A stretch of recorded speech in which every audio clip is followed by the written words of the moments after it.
Cela fait 5 ans qu'Udu a obtenu son diplôme universitaire, et elle n'a pas réussi à trouver un emploi stable. Ce n'est pas qu'elle n'ait pas travaillé, mais la plupart du temps, elle n'a décroché que des petits boulots mal payés. L'un de ces emplois ne lui rapportait que 15 000 Naira par mois. À une époque, elle travaillait même comme institutrice dans une école maternelle pour un salaire de seulement 10 000 Naira par mois. Son dernier emploi était celui de serveuse dans un hôtel, où elle gagnait 20 000 Naira par mois. Cet argent était insuffisant, mais elle considérait ce travail comme un moyen de passer le temps. Udu était désespérée et prête à tout pour sortir de la pauvreté. C'est alors qu'elle travaillait à l'hôtel qu'Udu a rencontré Madame Efo, une femme riche qui fréquentait régulièrement l'établissement et dépensait son argent comme si elle en avait une source inépuisable. Un soir, Madame Efo était à l'hôtel avec une amie, et elle discutait de leur prochain voyage en Italie. Elle parlait de leur envie de recruter plus de femmes pour voyager avec elle et gagner de l'argent comme elle. Elle se vantait du nombre de femmes qu'elles avaient déjà emmenées en Italie. Madame Efo a clairement exprimé son désir d'aider davantage de femmes à devenir riches comme elle. Je suis très passionnée par l'idée d'aider les jeunes femmes à voyager à l'étranger et à gagner de l'argent comme moi, disait-elle. Il n'y a pas d'opportunité au Nigeria. L'Italie est le meilleur endroit pour les jeunes femmes. J'aide autant de personnes que possible. Pendant ce temps, Udu, qui servait leurs boissons et leurs plats ce soir-là, écoutait attentivement leur conversation. Elle était curieuse et brûlait d'envie de demander à Madame Efo si elle pouvait également l'aider à voyager à l'étranger pour gagner de l'argent. Cependant, elle décida d'attendre le moment idéal. Laissons-la finir son repas, pensa-t-elle. Je lui parlerai en privé lorsqu'elle s'apprêtera à partir. Tout au long de la soirée, Udu prêtait une attention particulière à Madame Efo, surveillant discrètement l'heure à laquelle elle quitterait l'hôtel. Elle avait du mal à se concentrer sur son travail, gardant un œil sur la femme. Bientôt, Madame Efo se leva pour partir après avoir terminé son repas avec son amie. Udu, qui guettait ce moment, se précipita depuis l'endroit où elle se trouvait et suivit Madame Efo jusqu'à sa voiture. « Bonsoir, madame, dit-elle timidement. Je voulais vous parler plus tôt, mais je ne voulais pas vous déranger pendant votre repas. Je vous ai entendu dire que vous aidiez des femmes à voyager en Italie pour gagner de l'argent. S'il vous plaît, madame, je suis intéressée. J'ai trop souffert au Nigeria. Depuis que j'ai terminé mes études, je passe d'un petit boulot à l'autre. L'argent que je gagne est dérisoire. Il ne me permet même pas de subvenir à mes besoins, encore moins d'aider mes parents et mes frères et sœurs. Je dépense mon salaire avant même de le recevoir. Ce mois-ci, j'ai déjà tout dépensé à cause de mes dettes. Une jeune femme comme moi ne peut pas vivre décemment avec un tel salaire. Aidez-moi, madame. Si vous m'emmenez en Italie, je vous promets de ne pas vous décevoir. Même s'il faut vous rembourser, je ferai tout ce qu'il faudra. Une fois en Italie, je travaillerai dur et gagnerai de l'argent. Si vous voulez que je vous accompagne ce soir, je suis prête.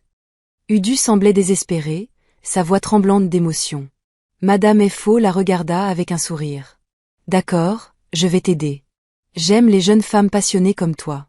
Monte dans la voiture. Allons chez moi, nous pourrons discuter plus tranquillement. Sur ces mots, Madame Efo démarra. Ce soir-là, Udu quitta son travail sans un regard en arrière et ne retourna jamais à l'hôtel. Lorsqu'elles arrivèrent chez Madame Efo, Udu fut émerveillée par la magnifique demeure de la femme. La maison était somptueuse, un véritable témoignage de sa richesse. Waouh, je n'ai jamais vu une maison pareille. J'ai hâte de construire une maison comme la vôtre, s'exclama Udu en entrant dans le salon de Madame Efo. Tu as raison, répondit Madame Efo avec assurance. Une fois en Italie, je t'assure que tu pourras construire ta propre maison en 6 mois. En peu de temps, tu commenceras à gagner de l'argent. Il te suffit de m'obéir et de faire exactement ce que je te dis. L'argent ne sera plus jamais un problème pour toi. Nous partons demain matin. Tu ne retournes pas chez tes parents. Appelle-les et dis-leur que tu as trouvé quelqu'un pour t'emmener en Italie gratuitement. Tu es majeur, tu n'as pas besoin de leur permission. Ce soir-là, Madame Efo fit servir à Udu du riz frit et du poulet. Udu dormit dans une chambre climatisée, savourant le confort inhabituel. Elle était excitée et impatiente que le jour se lève. Elle s'endormit paisiblement, le cœur rempli de joie à l'idée de partir en Italie avec Madame Efo. Vers 5 heures du matin, Madame Efo réveilla tout le monde et les rassembla dans le salon. « Il est temps de partir », annonça-t-elle. 5 femmes, dont Udu, devaient l'accompagner en Italie ce jour-là. Elles montèrent toutes dans une camionnette qui les attendait devant la propriété. Elles roulèrent un moment sur l'autoroute, mais au lieu de se diriger vers l'aéroport, le chauffeur s'engagea sur un chemin de brousse. La végétation était si dense qu'Udu commença à avoir peur. La forêt semblait engloutir la camionnette à mesure qu'il s'éloignait de la civilisation et s'enfonçait dans l'inconnu. Nous allons en Italie, mais pourquoi prenons-nous ce chemin de brousse? Pourquoi ne voyageons-nous pas en avion? Ne sommes-nous pas censés aller à l'aéroport? Se demanda Udu, inquiète. Troublée, elle décida d'exprimer ses craintes à Madame Fo. S'il vous plaît, madame, où allons-nous? Cet endroit est une brousse épaisse. Le chauffeur est censé nous emmener à l'aéroport, et il n'y a pas d'aéroport dans cette zone. Que se passe-t-il? Madame Fo ne répondit pas. Au lieu de cela, elle ordonna au chauffeur d'arrêter la camionnette, ce qu'il fit immédiatement. Comment oses-tu me poser des questions? S'écria-t-elle, furieuse. Est-ce toi qui m'emmènes en Italie, ou est-ce moi qui t'y emmène? Me connais-tu? Connais-tu la route pour l'Italie? N'ouvre plus jamais la bouche tant qu'on ne t'adresse pas la parole. En parlant, Madame Fo sortit une arme, s'assurant que tout le monde dans la camionnette la voit. La peur s'empara des autres femmes, et aucune n'osa prononcer un mot. Dans quoi me suis-je fourrée? J'espère que je n'ai pas sauté de la poêle dans le feu, pensa Udu, terrifiée. Alors que le chauffeur redémarrait et s'enfonçait plus profondément dans la brousse, elle se mit à réfléchir. Je ne sais même pas où cette femme nous emmène. J'aurais dû rester à l'hôtel où je gagnais mes 20 000 néras. Ce n'est peut-être pas grand-chose, mais au moins, c'était sûr. Je sais pertinemment que ce n'est pas la route pour l'Italie. Cette femme semble dangereuse. Je ne savais même pas qu'elle était armée. Comment vais-je me sortir de cette situation? Udu pleurait en silence, réalisant que Madame Fo ne les emmenait peut-être pas en Italie. Le pire, c'est qu'elle se sentait impuissante.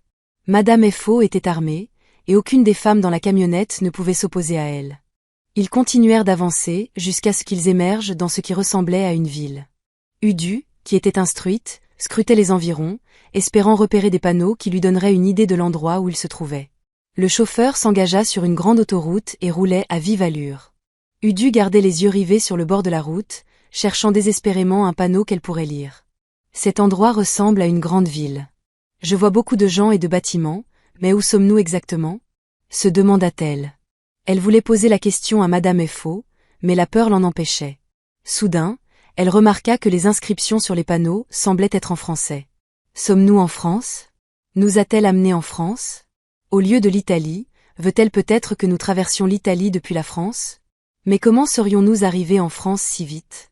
Se demanda Udu, perplexe. Cet endroit est peut-être une ville francophone, pensa-t-elle, tout en continuant à chercher un panneau plus clair qui pourrait lui donner des informations. Bientôt, la camionnette s'arrêta à un feu rouge. Ce fut l'occasion pour Udu de lire correctement un panneau. Ses yeux se posèrent sur une pancarte qui indiquait « Bienvenue en République du Bénin ».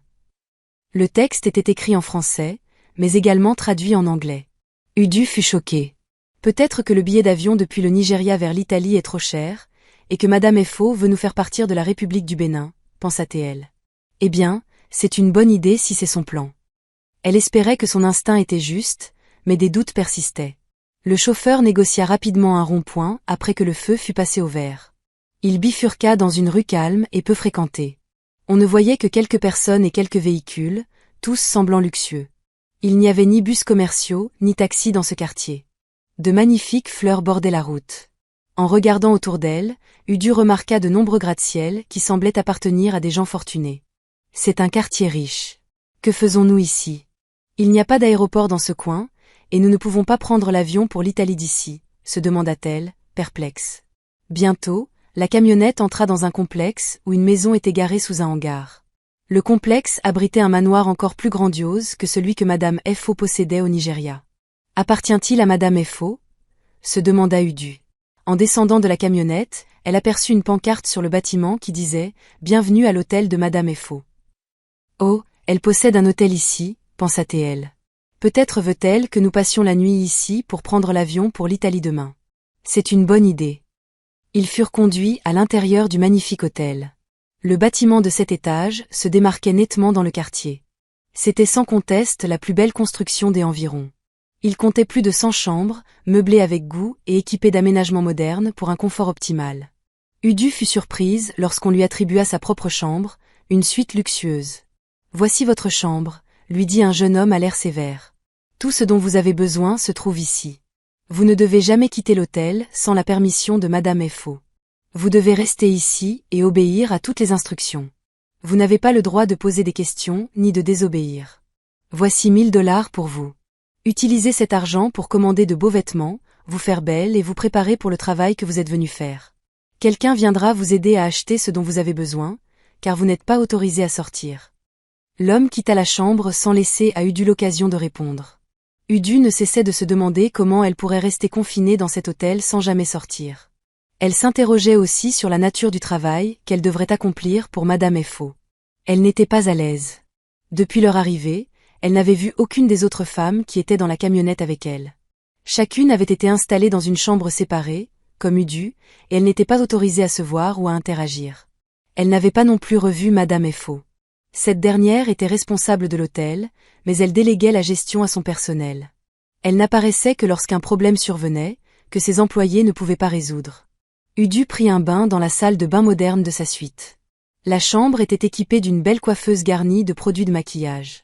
La suite contenait beaucoup de choses qu'elle aurait pu apprécier, mais elle se retenait. Je ne peux pas commencer à profiter de tout ça alors que je ne sais pas encore ce que je suis venue faire ici, se dit-elle, refusant de se sentir chez elle. Udu était de plus en plus méfiante. Cette femme dit qu'elle nous emmène en Italie, mais je soupçonne un acte criminel, pensa-t-elle. Il était déjà 18 heures, et elle n'avait rien mangé de la journée. J'ai tellement faim. Comment cette femme peut-elle nous amener ici sans nous donner à manger? À l'hôtel où je travaillais au Nigeria, on me servait 3 repas par jour. Depuis notre départ, je n'ai même pas bu une goutte d'eau, se dit-elle, frustrée.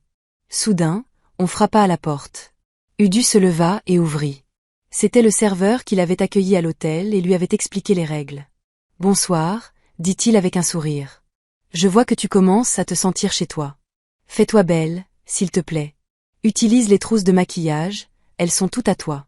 C'est comme si tu savais qu'il était temps de travailler, et tu as raison. Je viens te dire de te préparer. Je suis content de voir que tu es presque prête. » Udu, agacé, répondit d'un ton ferme, « Je ne suis pas prête. Comment pourrais-je l'être alors que je n'ai pas mangé et que je ne sais même pas quel genre de travail je vais faire, ni quand je suis censée commencer? Personne ne me dit rien. Si je ne mange pas, comment voulez-vous que je tienne debout? » Le serveur ne réagit pas avec la sévérité qu'elle attendait. Il semblait comprendre son désarroi, mais son ton restait calme. Il avait déjà vu beaucoup de femmes dans son état à l'hôtel et savait qu'elles finissaient par se plier aux règles. « Ne t'inquiète pas pour le travail, tu le découvriras bientôt. Quant à la nourriture, on te donnera à manger après avoir fini de travailler ce soir, » répondit-il. « Alors, où est le travail? Dites-le-moi pour que je puisse le faire et manger enfin. »« Je n'ai rien avalé depuis ce matin, » insista Udu, exaspéré. « Et où est Madame Efo? Je veux lui poser des questions. Je veux la voir immédiatement. » Le serveur la fixa froidement. « Quand le travail arrivera, tu le sauras. Oublie Madame Efo. Tu ne la verras plus régulièrement.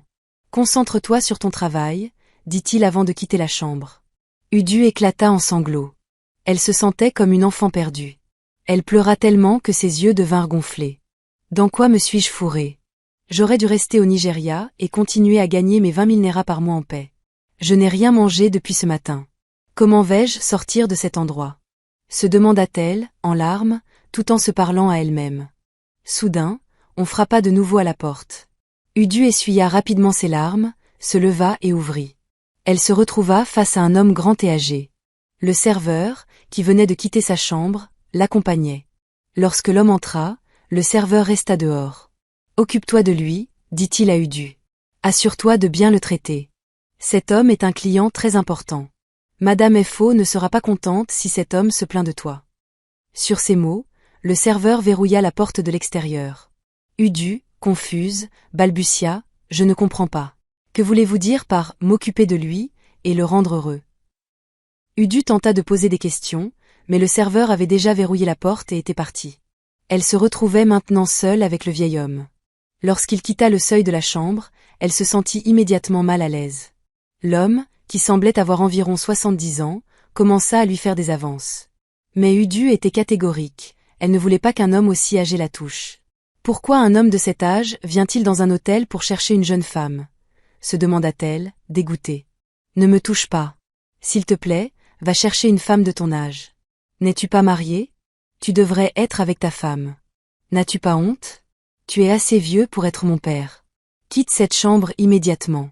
Lança-t-elle au vieil homme, la voix tremblante de colère. Mais l'homme, habitué à ce genre de situation, ne se laissa pas impressionner. Ce n'était pas sa première fois à l'hôtel, et il avait déjà rencontré des femmes comme Udu.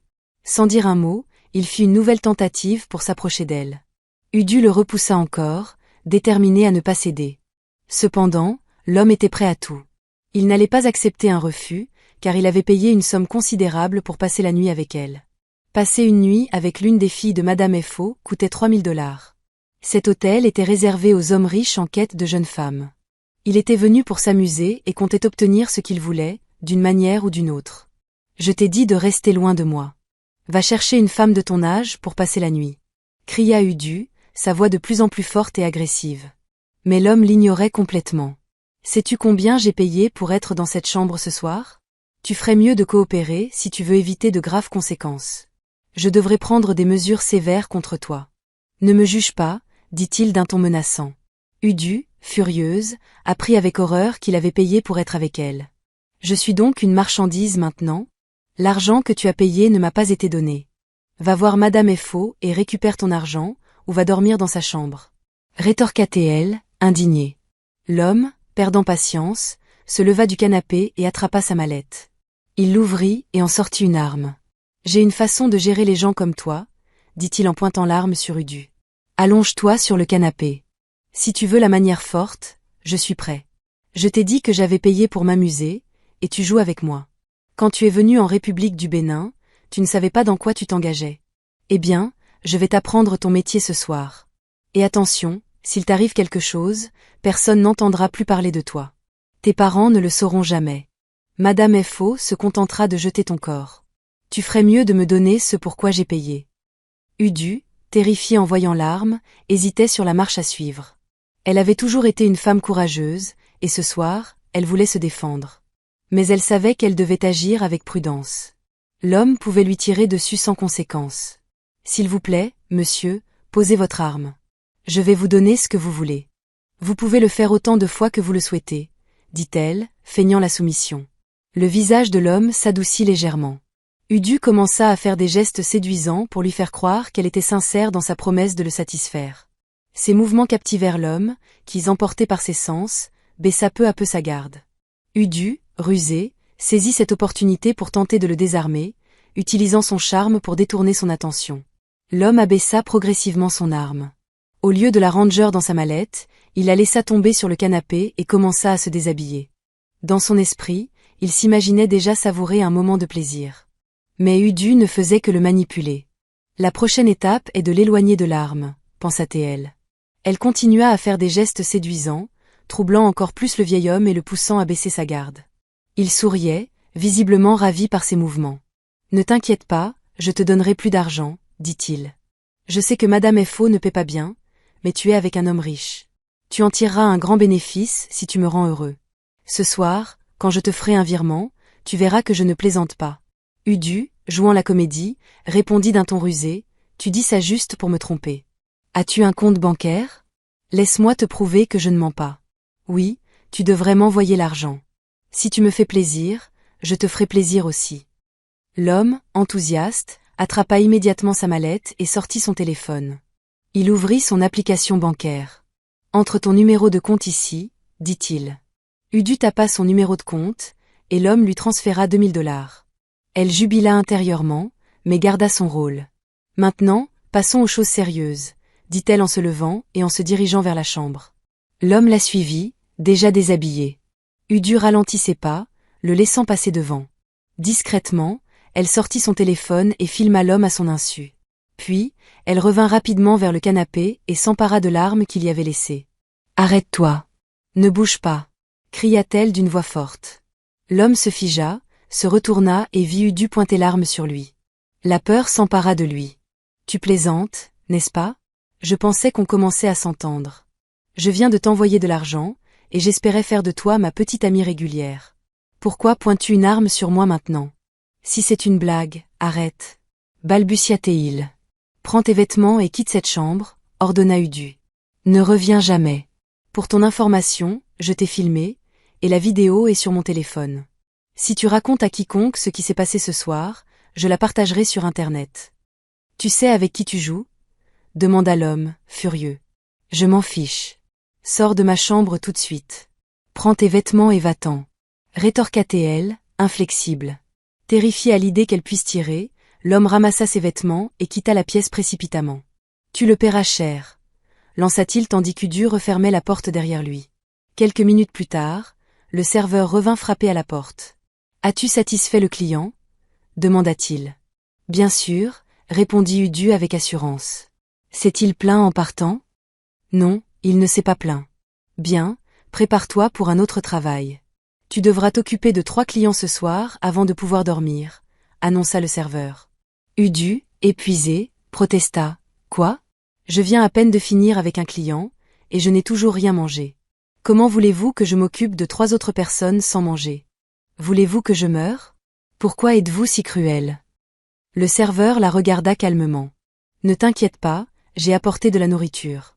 Et s'il te plaît, ne dis pas que Madame Fo est méchante. Nous vous traitons bien tant que vous faites votre travail. Vous n'aurez de problème que si vous refusez de coopérer. Il lui tendit une assiette. Udu, affamée, s'empressa de manger. Une fois son repas terminé, elle se nettoya, se remaquilla et se prépara. Elle était encore plus belle et éclatante qu'auparavant, mais son esprit restait tourmenté par la situation dans laquelle elle était piégée. Udu avait fini par accepter que l'hôtel de Madame Fo était un endroit dangereux et qu'elle ne pourrait pas s'enfuir immédiatement. Il lui faudrait du temps pour élaborer un plan. Sa rencontre avec le vieil homme lui avait appris qu'elle ne survivrait dans cet hôtel qu'en restant forte. Elle se jura intérieurement qu'aucun homme ne la toucherait pendant son séjour. Le serveur lui avait annoncé qu'un autre client allait arriver, et elle l'attendait. Udu se dirigea vers le chevet du lit et plaça l'appareil photo de son téléphone dans un endroit discret, où il pourrait filmer sans être remarqué. Elle sortit l'arme qu'elle avait prise au vieil homme lors de sa première visite. Je vais utiliser cette arme à mon avantage, se dit-elle. Elle s'assit sur le lit, cacha l'arme sous l'oreiller et attendit le client. Peu de temps après, le client suivant entra. Cette fois, c'était un jeune homme. Dès qu'il franchit la porte, il se dirigea vers le lit et commença à se déshabiller. La caméra cachée le filmait discrètement. Mais avant qu'il ne puisse la toucher, Udu brandit l'arme, le menaça, lui prit son argent et le chassa de la chambre avec un avertissement sévère, ne reviens jamais. Quelques minutes plus tard, on frappa de nouveau à la porte. Udu savait que ce serait le prochain client. Elle se précipita vers le lit, repositionna l'appareil photo de son téléphone dans un endroit caché et replaça l'arme sous l'oreiller. Entrez, bienvenue à l'hôtel de Madame Fo. Je suis là pour vous satisfaire, dit-elle d'un ton faussement accueillant à l'homme grand qui entrait dans sa chambre. L'homme ne répondit pas. Il avait l'air en colère. Dès qu'il entra, il commença à se déshabiller, comme les autres clients avant lui. Udu remarqua qu'il ignorait complètement ses salutations. Une fois dévêtue, il s'approcha d'elle, l'attrapa brusquement et la souleva. Il la laissa tomber sur le lit comme un objet inerte. Il tenta de la toucher, mais Udu résista. Cet homme semblait prendre plaisir à dominer des femmes qui se défendaient, et sa résistance le rendit encore plus agressif. Il devint si violent qu'il risquait de la blesser gravement. Il était sur le point d'obtenir ce qu'il voulait. Dans un élan désespéré, Udu glissa sa main sous l'oreiller, saisit l'arme et la pointa sur la tête de l'homme. Dans le feu de l'action, elle appuya sur la détente. Merci d'avoir suivi cette histoire palpitante. Que va-t-il arriver à Udu? Va-t-elle s'échapper de l'hôtel, affronter Madame Fo, ou utiliser ses enregistrements pour renverser la situation? Si vous voulez découvrir la suite de ces aventures, dites-le nous dans les commentaires ci-dessous. N'oubliez pas de vous abonner et d'activer la cloche pour ne rien manquer. Votre soutien nous motive à continuer cette histoire pleine de rebondissements. À très bientôt pour la suite.